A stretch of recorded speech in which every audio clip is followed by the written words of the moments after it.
পুরোদমে পাক ভারত যুদ্ধ চলছে, জানিয়ে দেব আমাদের হাতে থাকা সর্বশেষ গুরুত্বপূর্ণ আপডেট আন্তর্জাতিক সংবাদ। শুরুতেই সংবাদ শিরোনাম। শুরুতেই জানিয়ে দেব ভারতের জন্য ভয়ঙ্কর দুঃসংবাদ। পাকিস্তানের মুহুর্মুহু ক্ষেপণাস্ত্র হামলায় কেঁপে উঠল ভারত। এবার বুঝি শেষ রক্ষা হলো না ভারতের কঠোরপন্থী হিন্দুত্ববাদী কসাই মোদির। এরপর জানিয়ে দেব ভারতের সাথে সরাসরি যুদ্ধের ঘোষণা শেহবাজ শরীফের। পাকিস্তান আক্রমণ করলে পুরো বিশ্ব জানতে পারবে, ঘোষণার প্রয়োজন নেই, বলছে পাকিস্তানের লেফটেন্যান্ট জেনারেল আহমেদ শরীফ চৌধুরী। জানিয়ে দেব 30 ভারতীয় কামিকাজে ড্রোন ভূপাতিত করল পাকিস্তান, নিহত 2। সবশেষে জানিয়ে দেব দম ফাটানো খবর, মোদির গালে পানি দেওয়ার মানুষ নেই। সীমান্তে 40 থেকে 50 ভারতীয় সৈন্যকে হত্যা করেছে পাকিস্তান। এতক্ষণ শুনছিলেন সংবাদ শিরোনাম, এবার বিস্তারিত। পাকিস্তানের মুহুর্মুহু ক্ষেপণাস্ত্র হামলায় কেঁপে উঠল ভারত। এবার বুঝি শেষ রক্ষা হচ্ছে না হিন্দুত্ববাদী কঠোরপন্থী কসাই মোদির। এবার পাল্টা হামলা শুরু করেছে পাকিস্তান।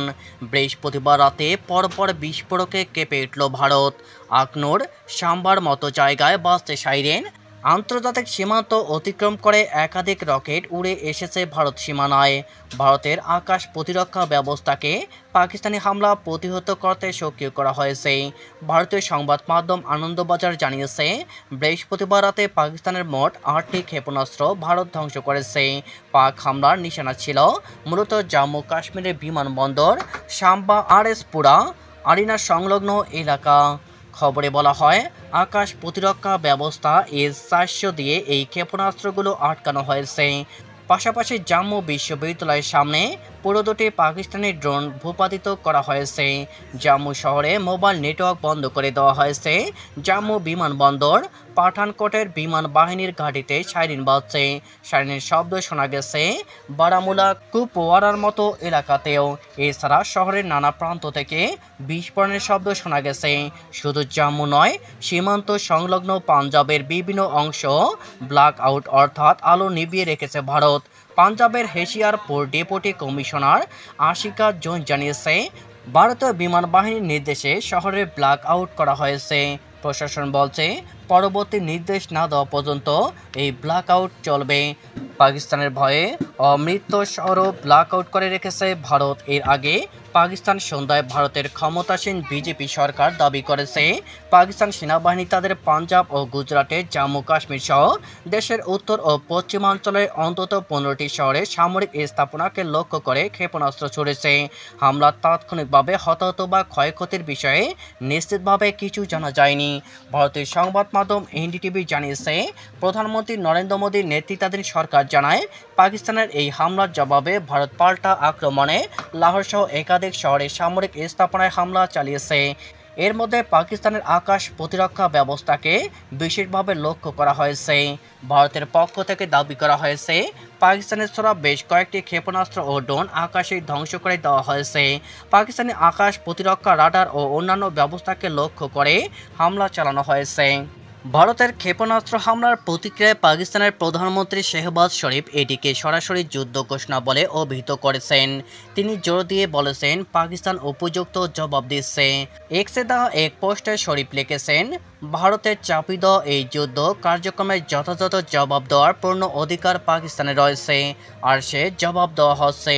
তিনি আরও বলেন, শত্রুর দুর্বিসন্ধিমূলক উদ্দেশ্য কোনোদিনই সফল হতে দেওয়া হবে না। পাকিস্তানি জাতির মনোবল অনেক উঁচুতে অবস্থান করেছে। পাকিস্তান আক্রমণ করলে পুরো বিশ্ব জানতে পারবে, ঘোষণার প্রয়োজন নেই। পাকিস্তানের আন্তঃবাহিনী জনসংযোগ পরিদপ্তরের ISPR এর মহাপরিচালক লেফটেন্যান্ট জেনারেল আহমেদ শরীফ চৌধুরী বলেছেন, যখন পাকিস্তান আক্রমণ করবে তখন কারো ঘোষণা করার প্রয়োজন হবে না, কারণ পুরো বিশ্ব এমনিতেই জানতে পারবে। জিও টিভির খবর অনুসারে বৃহস্পতিবার 8 এপ্রিল এক সংবাদ সম্মেলনে শরীফ 15টি স্থানে হামলা চালানো ভারতের দাবিকে ভিত্তিহীন এবং কাল্পনিক বলে উড়িয়ে দেন।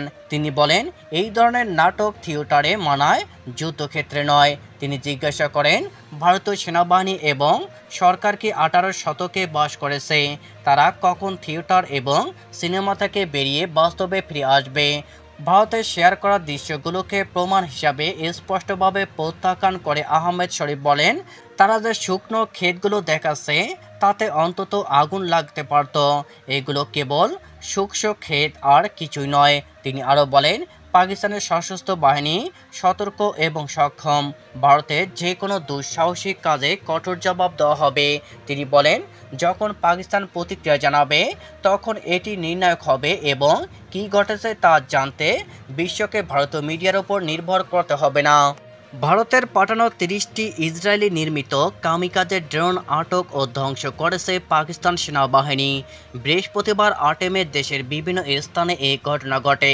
শুক্রবার 9 মে পাকিস্তান ISPR এর বরাতে দ্য এক্সপ্রেস ট্রিবিউন এই তথ্য জানায়। এসব ঘটনায় 2 জন নিহত হয়েছেন। এছাড়া একটি সামরিক স্থাপনায় ভারতের ড্রোন হামলায় পাকিস্তানি 4 সেনা আহত হন। তাদের অবস্থা গুরুতর। বেসামরিক ও সামরিক স্থাপনাগুলোকে লক্ষ্য করে ভারত এই হামলা চালায়। ISPR জানায়, রাওয়ালপিন্ডি গুজরাট অ্যাটাক, গুজরাটওয়ালা, লাহোর, শেখুপুরা, নানকানা, ঘটকি এবং করাচি, মালির জেলাসহ একাধিক শহরে আকাশে এই ড্রোনগুলো শনাক্ত করা হয়। নিরাপত্তা সূত্র জানায়, পাকিস্তানি সেনারা পান্ডো সেক্টরে ভারতীয় সেনাবাহিনীর অপ্রত্যাশিত গোলা বর্ষণের জবাবে কার্যকরভাবে সাড়া দেয়। নাঙ্গা টাক এ ভারতীয় ব্যাটালিয়ন সদর দপ্তর ধ্বংস করে এবং অন্যান্য স্থানে গোলা বর্ষণ করে ব্যাপক ক্ষতি সাধন করে। এ কারণে ভারত হতাশ হয়ে ড্রোন হামলা চালায় বলে মন্তব্য করেন পাকিস্তান ISPR। পাকিস্তান বিমান প্রতিরক্ষা ব্যবস্থা আগত ড্রোনগুলোর বিরুদ্ধে অভিযান চালালে বিভিন্ন এলাকায় উচ্চস্বরে বিস্ফোরণের শব্দ শোনা যায়।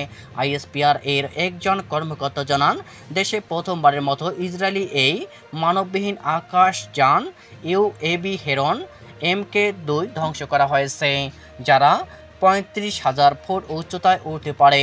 ভারতের এটি হেরোড্রোন নামে পরিচিত। সীমান্তে 40 থেকে 50 জন ভারতীয় সৈন্যকে হত্যা করা হয়েছে জানালো পাকিস্তান। বিতর্কিত কাশ্মীর অঞ্চলে ভারত ও পাকিস্তান শাসিত অঞ্চলের মধ্যবর্তী সীমান্তে 40 থেকে 50 জন ভারতীয় সৈন্যকে হত্যা করা হয়েছে বলে দাবি করেছে ইসলামাবাদ। বৃহস্পতিবার 8 মে পাকিস্তানের তথ্যমন্ত্রী আতাউল্লাহ তারা জাতীয় পরিষদে আইন প্রণেতাদের উদ্দেশ্যে দেওয়া এক ভাষণে এই দাবি করেন। তবে ভারত এই বিষয়ে এখনও কোনো মন্তব্য করেনি। আতাউল্লাহ আরও বলেন, আমরা কার্যত সীমান্তে তাদের অর্থাৎ ভারতীয় সামরিক স্থাপনাগুলো উড়িয়ে দিয়েছি। স্কাই নিউজের লাইভে প্রতিবেদনে বলা হয়েছে, ভারত থেকে তাদের প্রতিবেদক নেবিল লেজারুস বলেছেন, গত 2 দিন ধরে নিয়ন্ত্রণ রেখা জুড়ে খুব ভারী গোলাবর্ষণ হয়েছে, যা এখনও চলমান রয়েছে। এদিকে ভারতীয় পুলিশ জানিয়েছে, পুঞ্চ জেলা ভারী গোলাবর্ষণে কমপক্ষে 16 জন বেসামরিক নাগরিক এবং 1 জন ভারতীয় সৈন্য নিহত হয়েছে। এছাড়া পাকিস্তান আরও বলেছে, তারা ইসরায়েলে নির্মিত 25টি ভারতীয় ড্রোন ভূপাতিত করেছে। ভারত বলেছে, তারা 15টি ক্ষেপণাস্ত্র ভূপাতিত করেছে।